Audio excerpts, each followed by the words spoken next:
Hi, welcome to the Women in Leadership Body, Mind, Soul, and Business Podcast Weekly Reading. I'm Charlene. We are currently reading The Path of the Yoga Sutras by Nicolai Bachman, and this week we are in chapter 20. Antaraya-s, obstacles that distract. Opportunities to find deeper powers within ourselves come when life seems most challenging. Joseph Campbell. When we take the time to sit quietly and turn our attention inward, it is important that our body is comfortable, our breath flows freely, and our heart-mind is alert. Antarayas are obstacles that divert our attention from the point of focus. All 9 obstacles are disruptions to the heart-mind field of consciousness, or the chitta, and can be debilitating to practice because distracting thoughts and emotions, our vrittis, arise when antaryas are present. These 9 obstacles are disease, apathy, self-doubt, carelessness, fatigue, sexual preoccupation, erroneous views, ungroundedness, and regression. 1.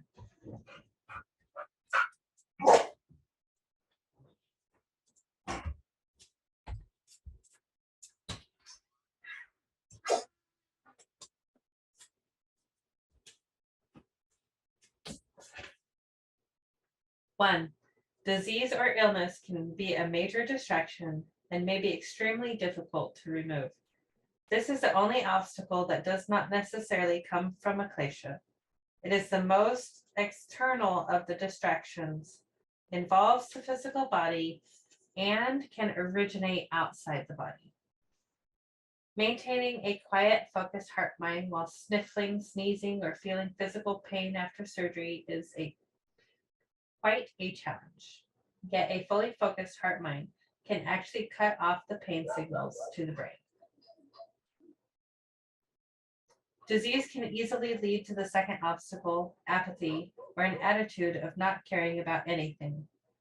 When we become ill with a headache, sore throat, or fever, our alertness and zest are replaced by a groggy disinterest in everyday activities. Knowing that discomfort is temporary can help us patiently allow the sickness to run its course. A more serious disease or injury can extend our apathetic state for much longer. Whatever the cause, this dullness prevents us from converting thoughts into actions.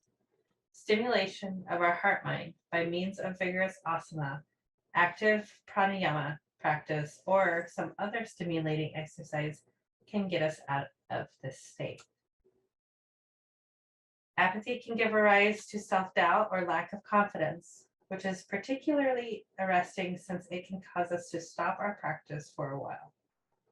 Like fire, self-doubt can consume everything in its path and thereby affect every area of our lives. With it comes the inability to decide between 2 things. This kind of paralysis can be even worse when making a bad decision, because we are stuck in a state of limbo. Faith in ourselves is necessary to overcome this obstacle. Self-doubt can produce a state of not thinking. I will start that part again. Number 4, self-doubt can produce a state of not thinking clearly and an inability to focus our attention.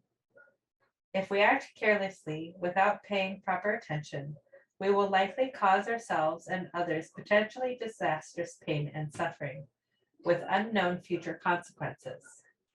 This obstacle is similar to being in a drunken stupor. 5, carelessness and inattentiveness scatter the heart-mind and can lead to fatigue. When the body or mind is too exhausted to practice, it is easy to slouch on the couch or go to sleep. If we can muster the energy to sit quietly for just a few minutes, that tiny investment will enable us to maintain the helpful habit of daily practice. 6, another obstacle to practice is sensory and sexual temptation and preoccupation.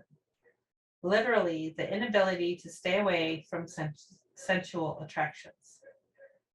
This powerful energy can send our attention in an unhealthy and potentially obstructive direction.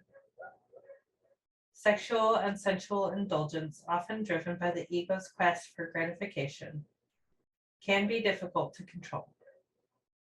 Decreasing our involvement with external things and investing our time and energy in turning our attention inward will cause our interest in these temptations to diminish. 7.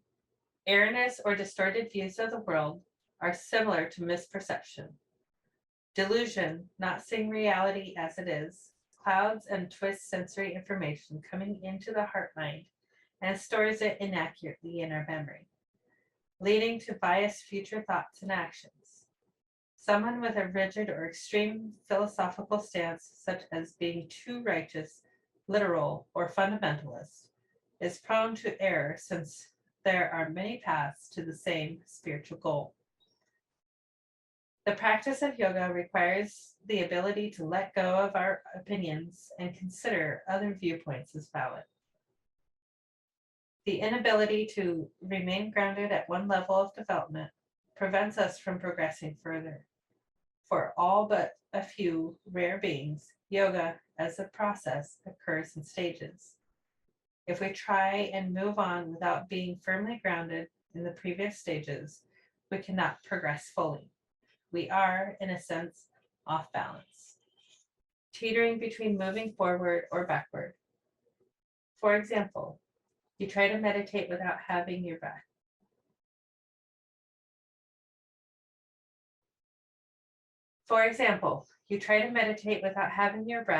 Under control.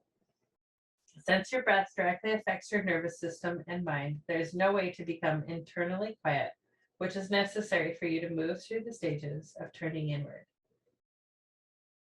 9. Instability or regression is when we have progressed, but we cannot maintain that level of focus and fall into a previous stage. Naturally, there will be times of upward progress and growth, and plateau times when we feel like nothing is moving. During these times of apparent stagnation, patience and persistence are crucial. The final stage of turning inward is difficult to maintain, yet with diligent practice, its duration will gradually lengthen. These obstacles have symptoms or effects associated with them: pain, physical or mental, negativity, dejection, trembling, and disturbed breathing. One may lead to another in the order mentioned. Inner suffering negatively affects the heart mind, leading to upset or frustration, which can cause nervousness and twitching of the limbs, which affect inhalation and exhalation patterns. The Antaraya-s are major distractions that get in the way of our inward focused attention. According to the Sutras, diligent practice can prevent the obstacles from distracting our attention. Repeating the pranara, which in Indian is most commonly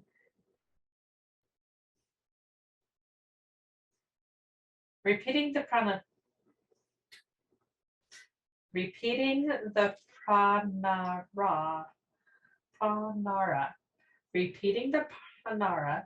which in India is most commonly the Om mantra, can make them go away completely by dissolving them in the original sound of the universe. Thoughts. My ability to remain relaxed and focused is hindered when my body is uncomfortable or my heart mind is not alert. Through self-observation, I can identify hindrances to my practice, then take steps to reduce and eliminate them. I will develop a healthy body and calm heart mind by practicing regularly and chanting Om. Exercises. Choose obstacles that distract your practice and write down ways of eliminating them. Sit quietly and chant Om and notice how it can take your mind off of some obstacles. Sit quietly and chant Om and notice how it can take your mind off of some obstacles. The next time you sit for meditation, notice if your body is uncomfortable or restless sitting on the floor. Then try meditating while sitting on a chair and see if that helps. Reduce some obstacles or their accompanying symptoms.